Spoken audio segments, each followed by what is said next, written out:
The Tragedy of the Commons is a story used to illustrate the risk of owning property in common. More succinctly, it is a story meant to illustrate the dangers of socialism. In the story, a village of 12 families, each with its cow, is described. The village grazes the herd on a meadow owned in common. In the story, an additional cow is added to the herd by one villager. The additional animal stresses the pasture. The land becomes less productive. The additional animal has caused the carrying capacity of the pasture to be exceeded. The land overgrazed, milk production declines. The solution the writer gives in the story is to privatize the commons. It is an odd solution when the problem was created because one villager acted as if he owned the land. Regardless of who buys this land, the village now has nowhere to graze their animals. The outcome of privatization is the town becomes dependent on a capitalist for their milk and meat supplies. They also need to find different employment. In reality and historically, the aberrant villager would have been disciplined by the villagers. 11 families would not let one person exploit common property nor deprive them of a right to graze their cattle.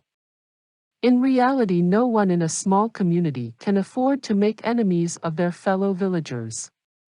In the story, the land is sold or centralized under one owner, and the villagers find other forms of work. People do leave farming to take up work in factories. But the process was organic and precipitated by increases in farm productivity. To permit one person to exploit a publicly held resource is not solved by selling the exploited resource to a private developer. A better solution, and the one that would likely to have occurred, is for the villagers to tar and feather the wrongdoer, seize his cattle and remove him from the community. A more scientific response would have been for the village to test and measure the results of what was done and quantify the observed changes. But this would have taken some steps never considered in the story. The point is, greed, property accumulation, authoritarianism, and so on are not wrong because of opinion or subjective impressions of what ought to be. Wrong actions to be wrong must be wrong in a scientifically demonstrable way. The first step in any proof is to establish a baseline. Starting from the baseline, any deviation can be tracked. For a community, deviations are an accounting problem. The state of the community prior to the addition of the 13th animal is the baseline in the test case, given above. The addition of a cow to the herd creates a deviation from the initial state. The additional animal provides an additional supply of milk, but the increase was not commensurate with the increase in herd size. Per animal production is down even if the absolute output has marginally improved. Morally, this is wrong and ought not be the case. We all see this, but the problem has been to scientifically quantify the error. Quantification problems are always units of measure problems. Can we measure in units what we are discussing? The villagers need a unit of account that quantifies value if they wish to prove their point. Without a scientific unit to quantify what is taking place, comparisons cannot be made between different options.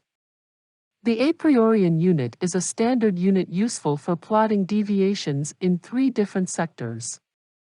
The a priorian unit demonstrates privatization and nationalization are scientifically excludable as option. No one has a right to own what they did not create. No agency has a right to transfer resources from one person to another based on a political agenda. These propositions are scientifically verifiable. The development of this variable is explained below. A villager was able to exploit a weakness in the system because the village lacked the science to prevent the action from happening. Their response was based on subjective impressions. In this case, 2 wrongs would not make a right. The fact that the greedy villager wronged his community does not mean the response of the villagers may not have also been less than what the science might have indicated. Without science, both the villager and the village will make subjective arguments, and neither will prove their case to the other. The common position is that science has no direction and no preference. Logically, this cannot be the case. Science must seek the truth. There must be greater accuracy in science, more precision if science works. Science is not physical, it is a process, an activity of people. To do science, one must do that which leads to progress in science. What too many have not done is to equate progress towards truth with progress towards a civilized state. One cannot study molecular chemistry and end up doing alchemy and witchcraft. Knowledge forces science to take the trajectory it does. This is progress. It leads to civilization. To determine the direction the village has taken, the villagers must know the state of the village at a given moment in time. This has been a problem because we have not understood the nature of a unit of account in the field of economics. Mankind attempted to measure assets using assets as the unit of quantification. We called this money, but it was simply a commodity digitalized. A true money has no value any more than an inch or degree has value. Assets can serve as a means of exchange. We can use gold coins as an exchange unit to facilitate trade, but gold serves poorly as a unit of account or monetary system.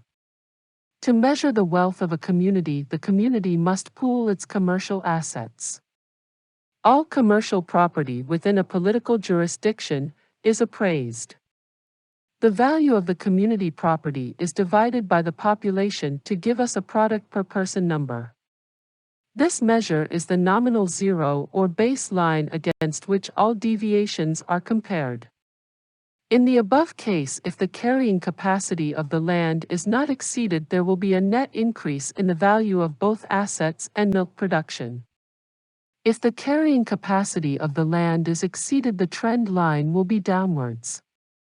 The animals will be underfed, and milk production will decline.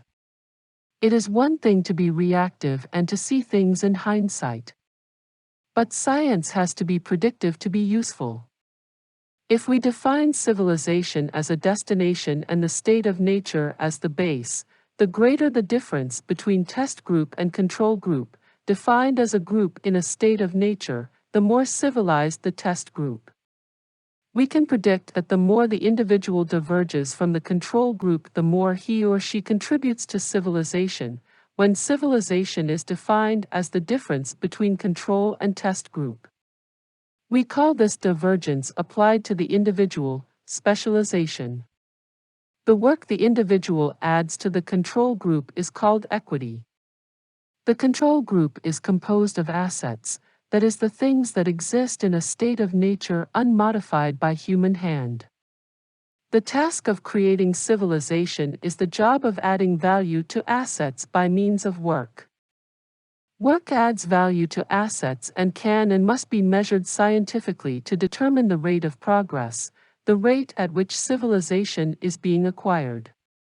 The asset improved always serves as the baseline upon which the individual adds value by his or her work. This value needs to be quantified.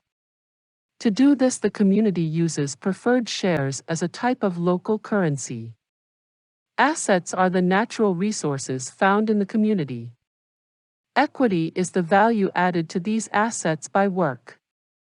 Work is given a value so it can be quantified. This value is called a living wage. For example, the community sets the living wage at 15 preferred shares per hour of work. Every worker creating value for the community using the assets of the community is paid 15 preferred shares per hour worked. Adjustments can be made, but here we will use the simplest scenario. Preferred shares serve as the currency of the community. As a currency, preferred shares are contracted to prefers and designated by the symbol Each resident is also issued one voting share or common share, which gives members the ability to vote in stakeholder meetings. In conclusion, this essay has sought to demonstrate, in response to disruptions in the life of a community, the best response is a science-based one.